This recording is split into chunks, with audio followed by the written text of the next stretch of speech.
जो फिगर में आपको गिवन है ये थोड़ा सा आप देखने में कॉम्प्लिकेटेड है। A B is a line segment, ठीक है, उस पर पी एक मिड पॉइंट है। पी मिड पॉइंट से आपको क्या पता चल गया सबसे पहले कि A P is equal to P B है। ये बात तो सबसे पहले पता चल गई आपको, क्योंकि आपको गिवन है कि A P is the mid point, ठीक है, तो ये हो गया गिवन। उसके बाद दूसरी चीज क्या गिवन है, मिड पॉइंट हो गया, and E are the points on the same side of E such that D and E are the points on the same side of E A B sorry such that angle B A D is equal to angle A B E, B A D is equal to angle A B E, ठीक है, और E P A is equal to D P B, ये भी given है, ठीक है। अब हमें शो करना है triangle D A P is congruent to triangle E B P. Triangle D A P, E P A और D P B, E P A और डी पी भी कॉमन है, दोनों में इक्वल है दोनों, ठीक है। तो अब हम क्या करेंगे, क्योंकि जो हमारे ट्राइंगल्स हैं अगर आप उनको ध्यान से देखो तो देखो इन ट्राइंगल्स को मैं सेपरेट कर दूं तो एक मैंने यहाँ लिया ए पी, ये ट्राइंगल इस तरीके से बन रहा है, ठीक है, ये ले लिया मैंने, पी बी ले लिया, ये इधर चला गया, ई हो गया, ये है ना। तो ये वाला एंगल और ये वाला एंगल दोनों में इक्वल है। और फिर दूसरा एंगल क्या है, ई पी ए, ये वाला एंगल, और डी पी बी ये वाला एंगल दोनों का इक्वल है। अब हमें क्या प्रूव करना है कि हमें जो प्रूव करना है वो है ट्राइंगल डी ए पी और ई बी पी ये दोनों इक्वल है। तो सबसे पहली बात तो हो गई हमारे पास में A P is equal to P B, ये हमें गिवन है, एक साइड तो दोनों की बराबर हो गई। उसके बाद एंगल डी ए पी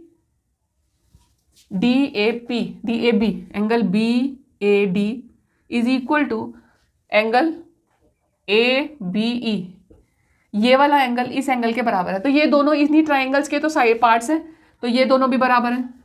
उसके बाद ये हो गया हमें गिवन है। अब एक एंगल और एक साइड तो हो गया, अब दूसरे एंगल की हमें ज़रूरत है। तो जब हम एंगल साइड एंगल प्रॉपर्टी अगर हम लगाना चाहते हैं तो हम क्या करेंगे, हमें गिवन है कि ये वाला पार्ट इक्वल है। अब ये जो ट्राइंगल है हमारे पास में ई पी बी के लिए हमारा ये वाला जो एंगल है ये, और डी ए पी के लिए ये, यानी कि इन दोनों में एक जो बीच का पार्ट है वो कॉमन है। कौन सा, ई पी डी का जो पार्ट है वो दोनों में कॉमन है। अब ये तो पता है कि ये दोनों तो इक्वल हैं, ये दोनों इक्वल हैं और ये है कॉमन, तो जो कॉमन वाला पार्ट है अगर हम दोनों में जोड़ दें तो इक्वल ही रहेगा।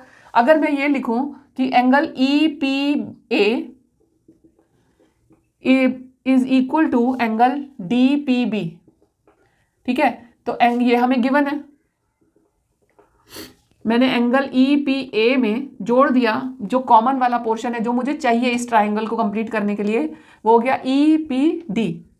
एंगल ई पी डी मैंने इसमें ऐड कर दिया, डी पी बी में भी मैंने उसे ऐड कर दिया, दोनों तरफ ऐड कर दिया ई पी डी, ठीक है।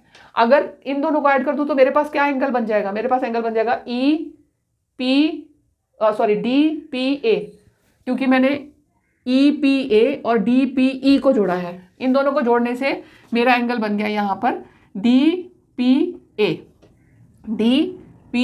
ए, और दूसरा क्या बन गया, दूसरा बन गया ई पी बी बन गया। हमने सिंपल कुछ नहीं किया, हमने बस एक काम किया, हमें दो पार्ट्स दे रखे थे कॉमन, इक्वल, और एक बीच में जो है दोनों के एक कॉमन पार्ट आ रहा है। वो जो कॉमन पार्ट आ रहा है हमने उसको जोड़ दिया दोनों में कॉमन पार्ट जोड़ने से इक्वेशन में कोई डिफरेंस आता नहीं है। तो मैंने ई पी डी दोनों तरफ जोड़ने से मेरा एंगल चेंज हो गया। जो ये एंगल था बाहर का, इसमें ये वाला पार्ट भी जुड़ गया तो मेरा पूरा एंगल बन गया। और ये जो पूरा एंगल है ये ट्राइंगल डी पी ए का एंगल है, ट्राइंगल डी पी ए। तो ये दोनों एंगल भी मेरे हो गए इक्वल। अब मेरे पास में दो एंगल और एक साइड इक्वल हो गई, तो मेरा जो ट्राइंगल है कौन सा, ई पी बी और ट्राइंगल डी पी ए, ये क्या हो गए, कॉन्ग्रुएंट हो गए। किससे हो गए, एंगल साइड एंगल से। एंगल साइड एंगल क्यों, एक एंगल ये है, एक एंगल ये है, इन दोनों के बीच की साइड ए पी और इन दोनों के बीच की साइड पी बी, ठीक है, ये भी हमारी इक्वल है, तो हमारा हो गया एंगल साइड एंगल प्रॉपर्टी हमने इसमें लगा दी है। ठीक है, ये हो गया आपका क्वेश्चन नंबर 7 का फर्स्ट पार्ट। उसके बाद है सेकंड पार्ट, ये तो हो गया फर्स्ट पार्ट। ठीक है, उसके बाद में हमारा जो सेकंड पार्ट है वो क्या है, सेकंड पार्ट में इसने बोला है AD is equal to BE show करना है हमें, AD is equal to BE। अब हमने पहले जो कॉन्ग्रुएंट प्रूव कर दिया है, बस वही हमें यहाँ पर यूज करना है और हम लिख देंगे इसको CP/CT। ठीक है, तो ये हो गया हमारा AD is equal to BE, ये हो गया CP/CT। क्वेश्चन नंबर 7 आपका कंप्लीट हो गया।